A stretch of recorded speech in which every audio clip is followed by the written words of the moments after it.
Drop it.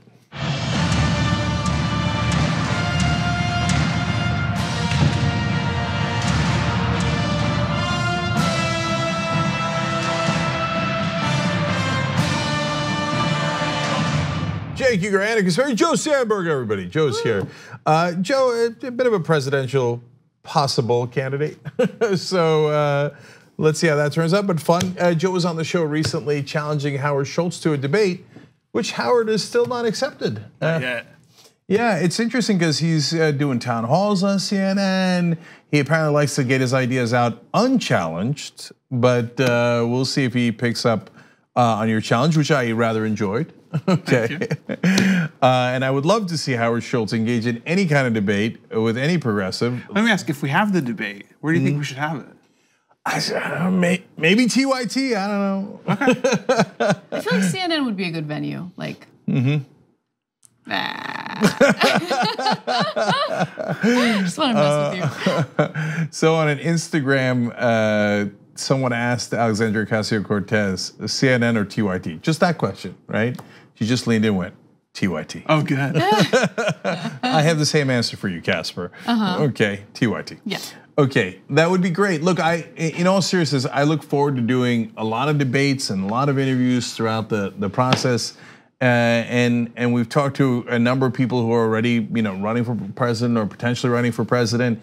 And not just on presidential issues, but on policy issues. So Neera Tanden challenged something I said about the Center for American Progress's plan on Medicare Extra for all, which I said was neither Medicare for all nor extra.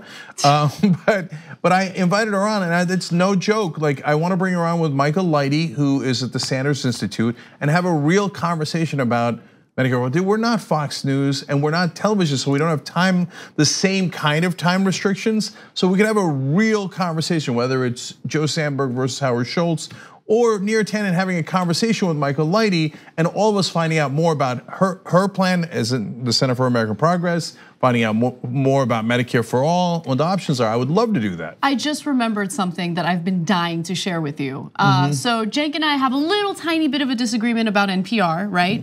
Because you believe that they have an establishment bias, and I certainly do see that. Plus a banjo bias. And a banjo bias, yes, that's true as well. But I feel like NPR, for the most part, overall does a decent job, but every once in a while that establishment bias does show. And it showed when one of their reporters was commenting on how phrases like Medicare for all are now used by establishment candidates, and how maybe it's not even necessary for Bernie Sanders to win or to enter the race, because he's already won in a sense, because now you have these candidates using his phrases and he's gonna come in, and how is he gonna differentiate himself from the other Democratic candidates? Yeah, well, they say two hilarious things at once, which is, well, Bernie Sanders doesn't need to run, or even people that are in favor of Medicare for all, because there's already people that are in favor of Medicare for all in the race. And then they say, but Medicare for all doesn't have to mean Medicare for all. They didn't say that in that particular segment. Right, but in other articles, in other contexts, they do. So Joey, let me ask you real quick before we get on to the news. Yeah. So some are saying, unfortunately up to and including Elizabeth Warren, that Medicare for all could be Medicare for all, or it could be Medicare buy-in. What's your take on that? We should have single payer Medicare for all. There should be no private insurance. All right, well, see, that's clear. See, yeah. There was no stuttering, there was no equivocating, right? So there is a giant difference. And Medicare buy-in in the old days might have been progress when we were talking about the Affordable Care Act a decade ago, right? At this point, Medicare for all polls at 70%. If that's the direction we want to eventually go, why don't we just go there right now when it's enormously popular? May I add, Cenk, that I'm a business person, a progressive business person, and I can tell you that from my perspective as a business person, Medicare for all, single payer, no private health insurance would be great for all Americans, and it would be also great for business. Yes. Because one of the things that's constraining the growth of business is unaffordable healthcare expenses. And so, believe it or not, the case for Medicare for all isn't just about what's moral, it's not just about what's progressive, but it would actually also be great for the economy. Yeah, and also, I mean, I talk about this all the time because I feel like it's always left out of the conversation. Yeah. But I hate having health insurance tied to an employer, because there might be entrepreneurial individuals who want to go out there and maybe start their own business, but there's that huge risk you take in leaving your healthcare coverage behind with your employer. That's right. And so I think it would actually spur some economic growth and new businesses by taking it away from being attached to a job. That's right. Yeah, and I just want to say one last thing about it. Look, so I founded one small business, Young Turks. Joe's founded Aspiration Bank. He's helped in the start of Blue Apron and worked in finance and worked in a lot of different businesses.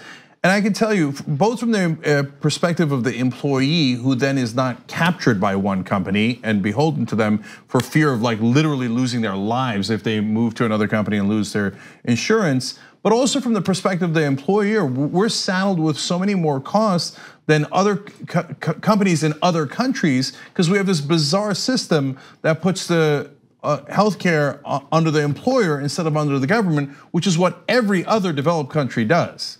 So, Joe, doesn't it in a sense create a competitive disadvantage for American companies? Absolutely, and we're at a massive competitive disadvantage relative to our competitors in Europe and Asia, where the government is paying for health insurance, companies don't. So it hurts American workers. But if I may ask, what could the audience do if they want to see me debate Howard Schultz? What role could the TYT audience play in making this happen? Yeah, so there's a lot of different things that folks can do. So first of all, if CNN is really having a town hall and you guys are in it, you could ask him, well, why won't you debate Joe Sanberg? Or, I would frame it that way because Joe's the only one that, as far as I know, has offered a debate. But ask him, Schultz overall, if you're gonna run for president, you're gonna have to be in a lot of debates. So are you already immediately at the start ducking a debate to begin with? In which case, do you have the mettle for this race? And I think that's a fair question. I think it's fair to ask that wherever Howard Schultz might be doing a speech or a rally or anything, although that is kind of funny. A rally, really? Who's gonna show up? But okay, I don't know, maybe if there's other billionaires who are like, let's go get him, Howard, no more taxes. The question is, right. Will his rallies be grande? The TYT Plus app is now available on iOS and Android. Download to get more TYT content at tyt.com/app.